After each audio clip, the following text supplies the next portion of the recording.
अगर आप लोग एकादशी है तो ये पकौड़ा लाओ, ये आलू का लाओ, ये वाला ले आओ, ये वाला, मतलब व्रत वाले दिन आप सामान्य दिनों से ज्यादा ठूंसते हैं। व्रत वाले दिन आप सामान्य दिनों से ज्यादा ठूंसते हैं और फिर चिल्लाते हैं महाराज जी हम बीमार पड़े हैं, घुटनों में दर्द है, यहां दर्द है। खाओगे उल्टा सीधा तो उतना खाइए जितना आपके लिए अच्छा हो। मेरी समझ कहती है कि एकादशी के दिन आप फल खाइए या फिर दही लीजिए, दूध लीजिए, सिर्फ दूध दही मक्खन लीजिए। दूध दही मक्खन और फल में आप पूरा गुजार सकते हैं, सारी जिंदगी गुजार सकते हैं एकादशी की। क्या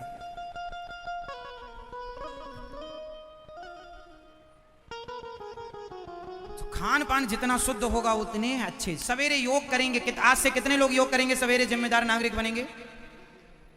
मैया आप नहीं करोगी? मैया आप भी करना, मेरी माँ सवेरे जल्दी जाग के योग करना, आप भी करना, आप भी करना। और अभी से योग करेंगे। जवानी में योग किया गया तो बुढ़ापा सुखद रहेगा, बुढ़ापे में दर्द नहीं होगा औरों की तरह तुम्हें। जवानी में यदि तुम सावधान हो तो तुम्हारा बुढ़ापा बहुत सुखद गुजरेगा, और जवानी में जो लापरवाही की तो बुढ़ापे में भोगना पड़ता। जवानी का उल्टा सीधा खाया पिया बुढ़ापे में निकलेगा, अभी तो सब मजा है। ये सब इसके परिणाम कब आएंगे? बुढ़ापे में। इसलिए खान पान जितना शुद्ध रखो उतना। हमें रोज कितना खाना चाहिए? इस हाथ में जितना आ जाए इतने बहुत है। आपका पेट कितना बड़ा है? इतना बड़ा? इतना नहीं होता। मैया पिज्जा बर्गर खा के कर लिया है आपने, इतना बड़ा पिज्जा बर्गर खा के। सबका पेट इतना होता है, बस इतना सा। सबका पेट बस इतना सा होता है। आप लोग ऐसे करो, ऐसे अंजलि बनाओ, ऐसे ऐसे करो, ऐसे करो भैया, शर्माओ मत, ऐसे करो। ऐसे में जितना तुम्हारे इसमें आ जाए बस उतना चाहिए तुम्हारे शरीर को। इसमें जितना आ जाए उतने में तुम्हारा पेट भर जाता है, लेकिन आप इससे कई गुना ज्यादा खाते हैं। शरीर की रिक्वायरमेंट सिर्फ इतनी है, और जब आप ज्यादा खाएंगे तो खाया हुआ चमड़ी बनाएगा, चमड़ी बनाएगा तो मोटापा होगा, मोटापा होगा तो मोटापा मतलब बीमारी। सवेरे बच्चों को शीर्षासन कराओ। शीर्षासन क्या होती है बताओ? शीर्षासन क्या होती है? नहीं पता? सिर के बल खड़ा करना। इससे क्या होता है? हमारी बॉडी में सबसे ज्यादा खून की, ब्लड की जरूरत कहां होती है? सबसे ज्यादा काम करता है दिमाग, मस्तिष्क, और सबसे ज्यादा खून यहीं कम। लोग कहते हैं ना ये बच्चा मंद बुद्धि है, लोग कहते हैं इसे जल्दी भूल जाता है। एक्चुअली आपके मस्तिष्क में जितना ब्लड चाहिए उतना ब्लड पहुंच नहीं रहा है, इसलिए वहां ब्लड का सर्कुलेशन ना होने से बुद्धि मंद होने लग गई। इसलिए शीर्षासन करो। क्या करो? शीर्षासन करो तो तलवे तक का, पांव का पूरा खून जाकर के आपके मस्तिष्क में उतरेगा, और वहां जितनी खून की रिक्वायरमेंट है, जितनी आवश्यकता, जरूरत है, वो पूरी हो जाएगी। क्या पूरी होगी? गहरी सांस ऐसे करो, सांस भरो पूरी अंदर, फेफड़े में पूरी सांस भरनी चाहिए। और यदि आपने ऐसी गहरी गहरी सांसें ली तो आपको कभी लकवा की शिकायत नहीं होगी, पैरालिसिस नहीं होगा। शरीर को सबसे ज्यादा सारे साधु संत चिल्ला रहे हैं योग करो, गांजा ना पियो, शराब ना पियो, मांस, कौन सुन रहा है? कह ही तो सकते हैं हम लोग, कह रहे हैं, अपना कर्म पूरा कर रहे हैं। मैया कितनी रोटी खाती हो आप? दो? नहीं, 2 लाख तो नहीं दिख रहा शरीर आपका, चावल ज्यादा खाती होंगी फिर। भोजन में ज्यादा क्या खाना चाहिए? दाल चावल सब्जी रोटी में ज्यादा क्या खाना चाहिए? दाल चावल सब्जी रोटी में ज्यादा क्या खाना चाहिए? आप बताओ, क्या क्या क्या खाना चाहिए? लेकिन आप लोग क्या खाते हैं? रोटी। इतनी सी दाल, इतनी सी साग में 4 रोटी ठूंस लेते हैं आप लोग, और इतना चावल टट्ठ भर के। हमारे देश में सबसे ज्यादा लोग चावल खाते हैं, कुछ लोग तो ऐसे खाते हैं पूरा, जैसी भी टाइप की मशीन नहीं आती वो यहां से भरे ले।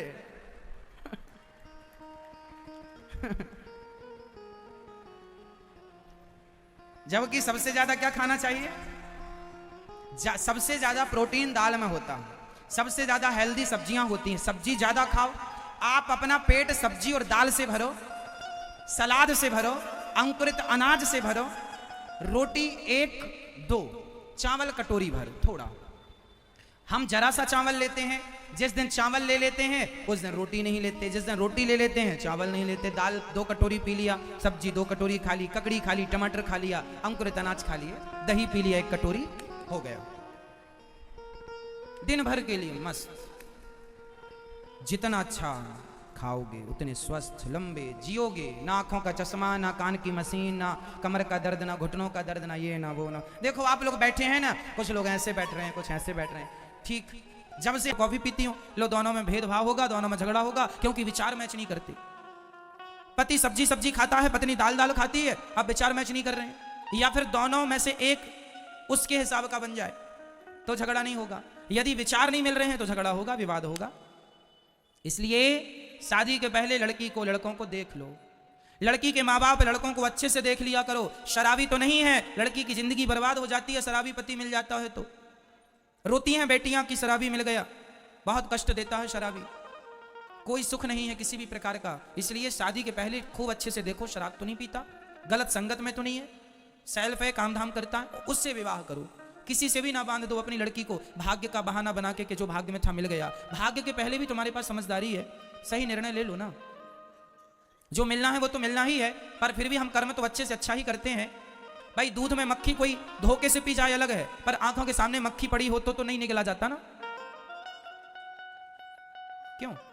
दूध में मक्खी, धोखे से कोई दूध पी गया और उसमें मक्खी थी, बताया नहीं, पी गया, कोई बात नहीं, पर जानकर तो मक्खी नहीं पीती कि आंखों के सामने दूध में दिख रही और कोई पी जाए। उसी प्रकार विचार कर लो शादी के पहले। लड़की और लड़कों के विचार मैच हो जाएं फिर विवाह करो, और जब हो जाएं तो कोई किंतु परंतु नहीं, बस फिर रिश्तों को निभाओ। फिर कोई ऑप्शन नहीं है कि छोड़ दें, कि ये कर लें, कि ना जी, केवल निभाओ। अब कोई ऑप्शन नहीं बचा। शादी के पहले ऑप्शन होते हैं कि ये नहीं, वो नहीं, वो नहीं, वो। अब तो निभाओ, जैसी है जैसा है निभाओ। पति की सेवा नारी का परम परम परम धर्म है। इसलिए मैया पति की सेवा करो, जैसे भी हैं तुम्हारे नारायण हैं, और पत्नी जैसी है तुम्हारी लक्ष्मी है। अब सेवा करो एक दूसरे की, एक दूसरे में समर्पण कर दो। आज पति पत्नी का झगड़ा बहुत होता है। मैया जानती हो झगड़ा क्यों होता है? आप पति पत्नी कितने हो? पति और पत्नी कितना हुआ मिलाकर? बोलो मेरी मां, जोड़ के बताओ। पति प्लस पत्नी बराबर कितना? पत्नी प्लस पति बराबर 2 नहीं मैया, 1। कैसे?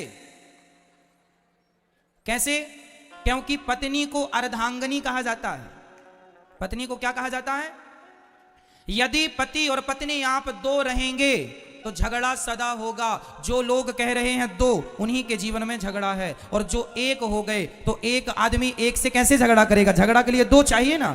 तो आप तो 1 हैं, पति और पत्नी मिलकर 1 हो गए तो झगड़ा नहीं है ना। भगवान शंकर जी को आपने देखा है? उनका अर्धनारीश्वर शरीर देखा है? कैसा है? आधा वो स्त्री है और आधा वो, दोनों मिला के 1 हुआ कि नहीं? दोनों मिल गए 1 हो गए। तो पति पत्नी कभी 2 होते ही नहीं है। लोग कहते हैं आपके घर आपने शादी का निमंत्रण दिया, अब चाहे पति आ जाए चाहे पत्नी आ जाए, आप क्या बोलते? कोई आए, 1 ही है। क्यों जी? ऐसी नहीं बोला जाता है? चाहे पत्नी आ जाए चाहे पति आ जाए, दोनों 1 ही है। सच्चाई भी यही है, पति और पत्नी ये 2 नहीं होते। क्यों? जहां 2 हैं वहां झगड़ा भी है। इसलिए मेरी मां 1 हो जाओ। 1 कब होंगे? जब पति समर्पण करेगा पत्नी में, और जब पत्नी समर्पण करेगी पति में। जब आप लोग एक दूसरे के आगे समर्पण कर देंगे तो दोनों मिलकर 1 हो जाएंगे। और 1 हैं तो झगड़ा नहीं है, झगड़ा तो 2 में होता है। झगड़ा तो, और पति पत्नी अर्धांगिनी है, मैंने ये कर लिया, मैंने कोई आपत्ति नहीं जताई, आपने मुझे गालियां दी, सहन कर लिया, पर मेरे पति का अपमान मैं सह नहीं सकती। एक अच्छी स्त्री ना अपना अपमान बर्दाश्त कर लेती है, अपने पति का अपमान बर्दाश्त नहीं करती। एक अच्छा पति अपना अपमान बर्दाश्त कर लेगा, पत्नी का अपमान। रावण ने सीता मां को चुरा लिया। राम जी का क्या घट रहा था? राम जी तो राजा थे, आगे तो राजा ही बनते, तो राजाओं की तो 4-4 पत्नियां होती हैं। सीता को ले गया रावण तो ले जाने देते, दूसरा विवाह कर लेते, तीसरा विवाह कर लेते, चौथा दशरथ जी ने तो 3 विवाह किए ही थे, तो राम जी भी कर लेते, क्या दिक्कत थी। लेकिन नहीं, नारी का सम्मान मेरा सम्मान है और नारी का अपमान मेरा अपमान है। नारी को चुराया है रावण ने, मेरी अर्धांगिनी को चुराया है, उसने मेरा अपमान किया है। अकेले राम जी उस रावण से लड़ गए जिसकी सेना बड़ी थी, जिसकी ताकत ज्यादा थी, लेकिन राम जी धर्म के रास्ते पर थे और जो धर्म के साथ होता है। रावण ने युद्ध करते समय बोला, रावण के पास बड़ा रथ था, वो रथ पर चढ़कर युद्ध करता और राम जी पैदल युद्ध करते। रावण हंसता, अरे राम, तुम्हारे पास तुम्हारी हमारी कोई बराबरी नहीं है, तुम्हारे पास तो युद्ध के लिए रथ भी नहीं है, नंगे पांव जमीन पर खड़े हो। राम जी ने जवाब दिया, रावण ये मत सोच कि मेरे पास रथ नहीं है, तेरे पास सोने चांदी का रथ है, मेरे पास धर्म का रथ है, मैं धर्म पर खड़ा हूं। फर्क नहीं पड़ता कि आपके पास साधन और संसाधन कितने हैं, फर्क इससे पड़ता है आपके पास धर्म कितना है। धर्मो रक्षति रक्षिता, जो धर्म की रक्षा करता है धर्म उसकी रक्षा करता है। इसलिए पति का धर्म है। लोग कहते हैं प्रेम की निशानी ताजमहल है, ना जी, प्रेम की निशानी ताजमहल नहीं, प्रेम की निशानी राम सेतु है, जो राम जी ने माता सीता के लिए बिना खंभों का सेतु बना दिया। यदि प्रेम की निशानी ताजमहल है तो ताजमहल बनाने वाले ने दूसरी, तीसरी, चौथी, पांचवी, छठी, सातवीं शादी क्यों की? राम जी ने तो सीता के सिवा दूसरे से विवाह नहीं किया। इसलिए प्रेम की निशानी क्या? जोर से, राम सेतु। भगवान राम ने माता सीता के लिए बनवाया। तो पति का अपमान भी नहीं देखना है और पत्नी का अपमान भी नहीं देखना, यह सच्ची गृहस्थी है। तुम एक हो, अपमान नहीं करो एक दूसरे का, और कोई करे तो उसको चुप करो, ज्यादा बात करे चुप ना हो, ऐसे लोगों को मुंह ना लगाओ, वहां से चल पड़ो, तुम्हारा बाप भी क्यों ना हो। माता सती जलकर भस्म हो गई पर अपने पति के द्वारा, अपने पिता के द्वारा अपने पति का अपमान बर्दाश्त नहीं किया। और आजकल की बहुत सारी स्त्रियां ऐसी होती हैं जो अपने छोटे से झगड़ा हुआ पति से और तुरंत भागकर उसको नहीं गिलास भर पानी दे रही है और माँ खा लिया। अरे तुम अपनी माँ की सेवा कर लो, सासू माँ की, तुम अपनी सास की सेवा कर लो, वहां तुम्हारी माँ की बहू उसकी सास की सेवा कर लेगी, अपने आप सब व्यवस्थित हो जाएगा।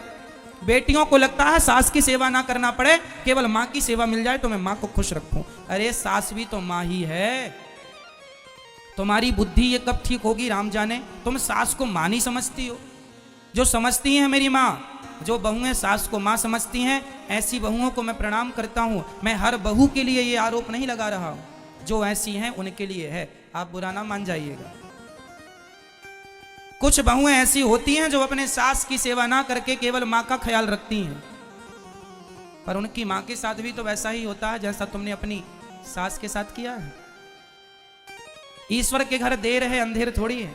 आजकल तो ईश्वर का भी हिसाब अपडेट हो गया, यहीं का यहीं मिल रहा है सबको, यहां का यहीं भोग रहा है आदमी। सारे सॉफ्टवेयर अपडेट कर लिए पहले भगवान ने, अब पहले तो यहां का किया वहां भोगना पड़ता था, आजकल सब अपडेट हो गई, यहीं भोग लो। इसलिए पति की सेवा करो, पत्नी का सम्मान करो, पत्नी का भी दिल ना दुखाओ। अच्छा एक बात बताओ, आपकी मां ने आपकी पत्नी को कुछ कह दिया, आपके पिताजी ने भी आपकी पत्नी को डांटा, मां ने भी डांटा, आपके भाई ने भी डांट दिया, आपकी भौजाई ने भी डांट दिया आपकी पत्नी को, तो आपका धर्म क्या है?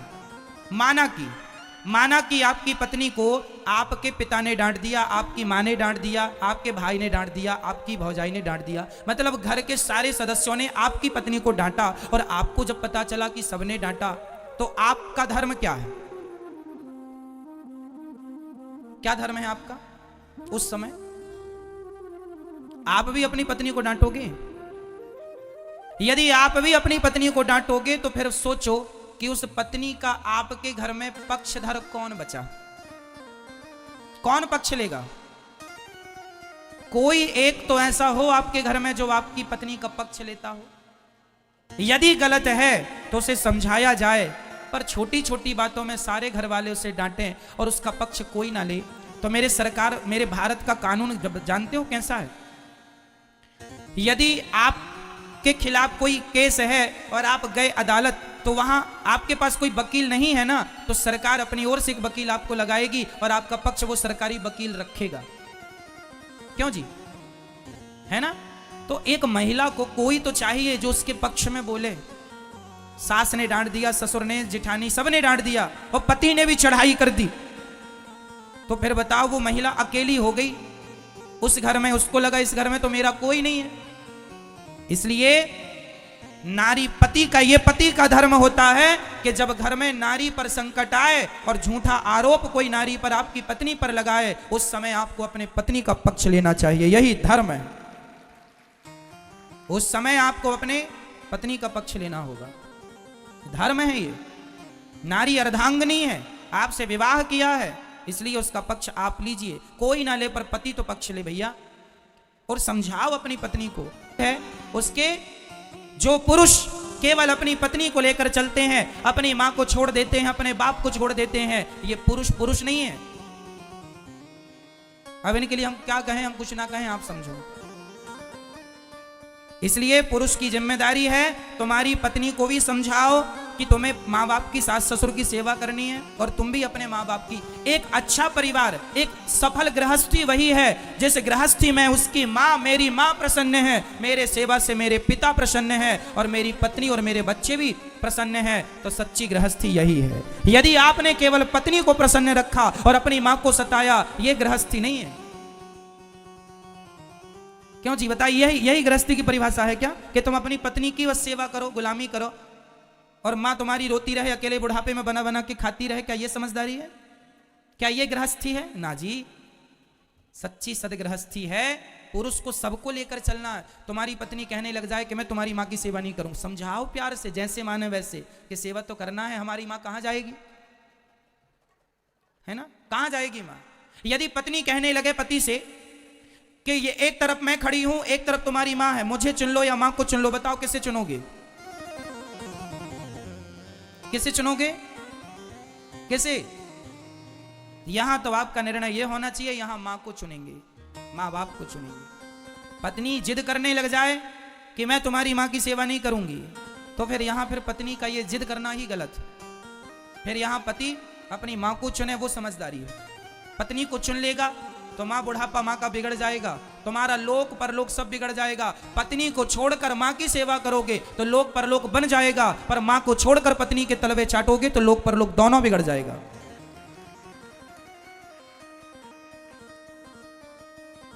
इसलिए गृहस्थियों के ये जो डिसीजन है, कहां पत्नी का पक्ष ले, जहां लेना चाहिए मैंने वहां पत्नी का पक्ष लिया,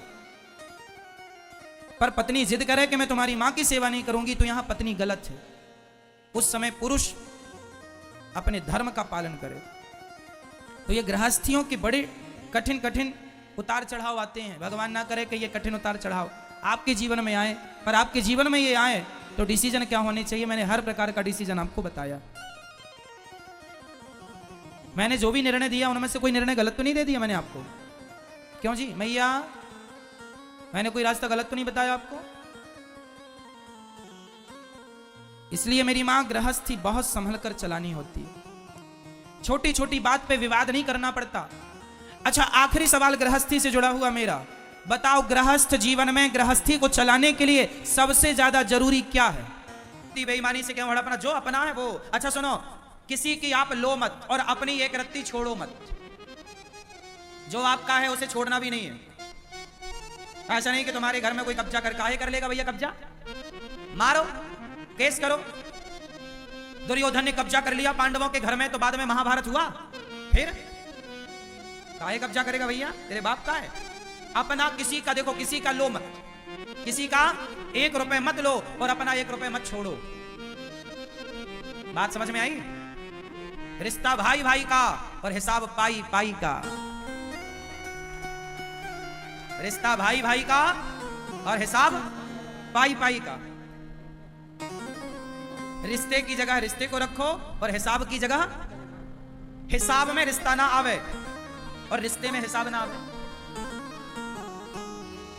ये महाभारत की कथा तुम्हारे लिए सिखा रही है, लेकिन तुम तो बस द्रौपदी को लिए बैठे हो। उसकी गलती है, उसकी गलती है।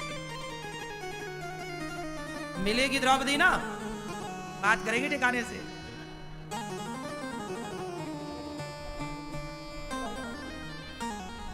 क्यों भैया, चश्मा वाले भैया, सही है? किसकी गलती है? धृतराष्ट्र की है। बंटवारा क्यों नहीं किया? और सुनो, जितने बूढ़े यहाँ बैठे हैं, आप लोगों के लिए मतलब की बात बोल दूं, आप लोग जल्दी से अपने बच्चों का बंटवारा कर दो। यदि आप बंटवारा नहीं कर पाए और आप यदि तय हो गए तो आपके बच्चे आपस में लड़के मर जाएंगे। आज भारत में जितना भी भाई भाइयों का झगड़ा है वो केवल बाप की गलती के कारण है। मर गया, बंटवारा किया ही नहीं है, बच्चे बोल रहे हैं ये मैं लूंगा, ये मैं लूंगा। इसलिए मरने के पहले बिल्कुल बंटवारा कर दो, बाद में लिख दो ये वाला खेत तेरा, ये दुकान तेरी, ये घर तेरा, हाँ लेकिन मेरे मरने के बाद तुम सब अपना अपना लेना। पर जीते जी साथ में रह सकते हो तो रहो, लेकिन कर दो, क्योंकि बंटवारा प्रकृति का, राम लक्ष्मण का बंटवारा हुआ। बंटवारा अटल सत्य है, करना ही पड़ेगा, ये प्रकृति का नियम है। आज नहीं कल, कल नहीं, जीते जी भाई दोनों भाई लड़कर के अलग हों, उससे अच्छा प्यार मोहब्बत से अलग हों, ताकि वो अलग होकर भी एक रह सकें। ऐसा भी बंटवारा क्या कि वो एक होकर के भी वो एक ना हो पाए। आज भाई भाई का दुश्मन बना है, देख लेना संसार में। भाई भाई के घर नहीं जाता, शादी हो रही है बड़े भैया की बेटी की, छोटा भाई नहीं जा रहा है, बड़े भाई ने बुलाया ही नहीं। छोटे भाई के बेटे का ब्याह है, बड़ा भैया नहीं जा, सारा संसार आ रहा है, सारे रसगुल्ले खा रहे हैं, बस सगा भाई नहीं आ रहा है। क्यों? क्या मुद्दा था? बंटवारा मुद्दा था। और क्या ये आग किसने लगाई? वो बाप जो मर गया, बंटवारा किया ही नहीं। धृतराष्ट्र ना बनना तुम लोग, सही बोल रहा हूं, कान खोल के सुनना। धृतराष्ट्र बनोगे, तुम्हारा आपस में परिवार लड़के मर जाएगा, और तुम्हारा परिवार आपस में लड़के मरा तो जिम्मेदार तुम हो।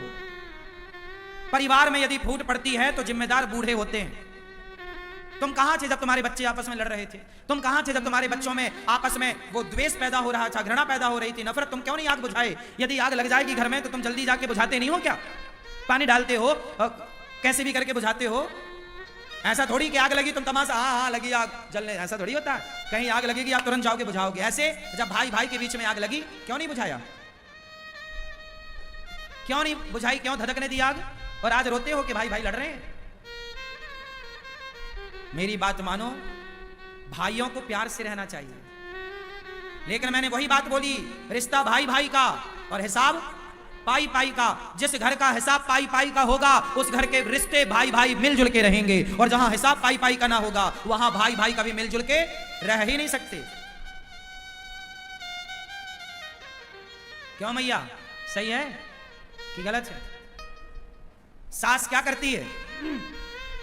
बड़ी बहू को थोड़ा ज्यादा सोना दे देती है, छोटे बहू को थोड़ा कम सोना देती है। बाप क्या करता है? बड़े बेटे को थोड़ा ज्यादा जमीन जायदाद दे दिया, थोड़े कम। काय भैया, सही है? तो आप लोगों ने बंटवारा कर दिया कि नहीं? क्या अभी भी सब चाबियां आपके पास हैं? कुछ चाबियां दे दो बच्चों को, बेचारे वो भी कमाए खाएं।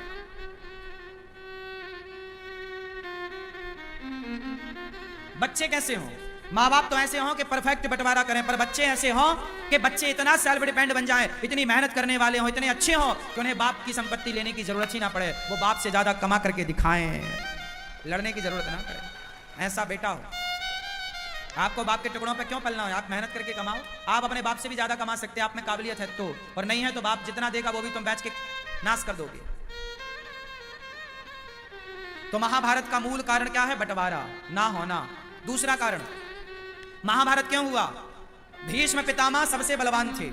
जब द्रौपदी की साड़ी खिंच रही थी, जब पांडवों के साथ अधर्म हो रहा था, द्रौपदी के साथ अधर्म हो रहा था, जुआ में छल हो रहा था, तब पितामह भीष्म चुप क्यों थे?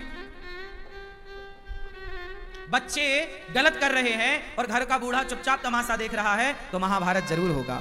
इसलिए बूढ़ों को धर्म के साथ खड़ा होना चाहिए। पितामह चुप क्यों थे?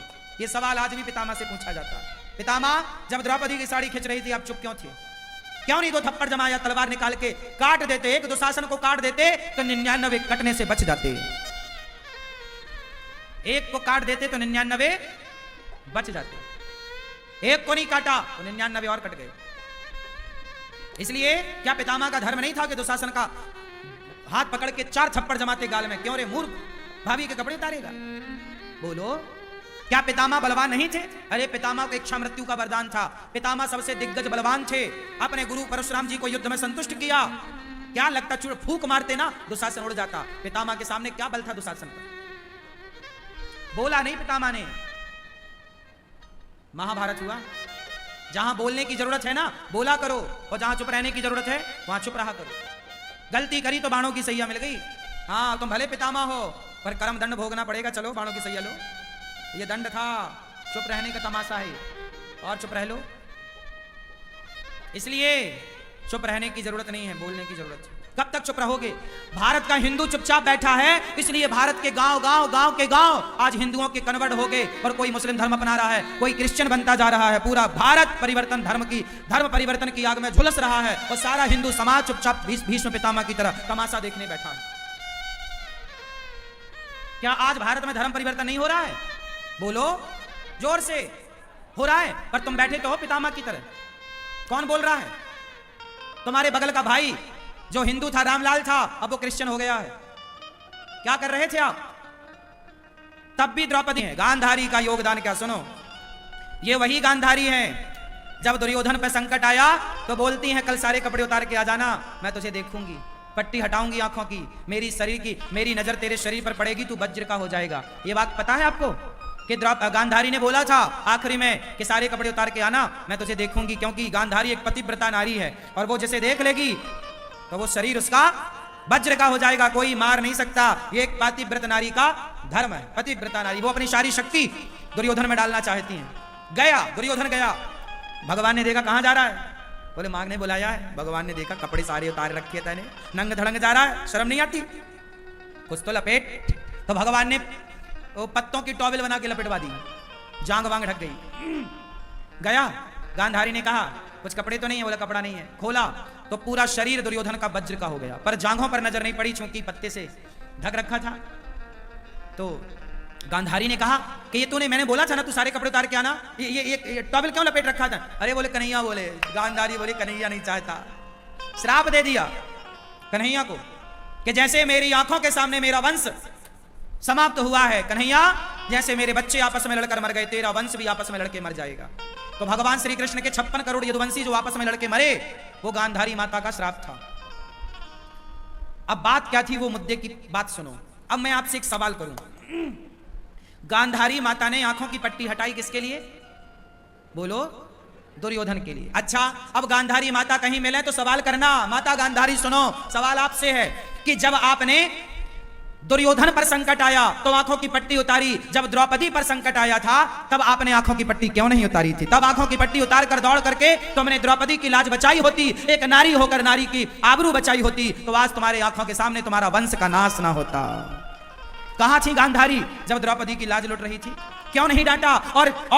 और क्या गांधारी को पता नहीं था कि दुर्योधन ने द्रौपदी के कपड़े उतरवाए हैं? उस नालायक को ये अमर बनाना चाहते हैं अपने तपोबल से।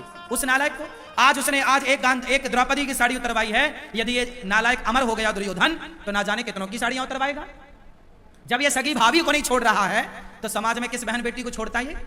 ऐसों के लिए तुम पट्टी हटा रही हो, ऐसों के लिए तुम भगवान कृष्ण को श्राप दे रही हो। वाह गांधारी माता, अच्छा न्याय कर लेती हो, जैसा तुम्हारा पति न्याय करता है, जैसा तुम्हारा बेटा न्याय करता। ये माँ बेटे कोई बहुत अंतर नहीं है ना में।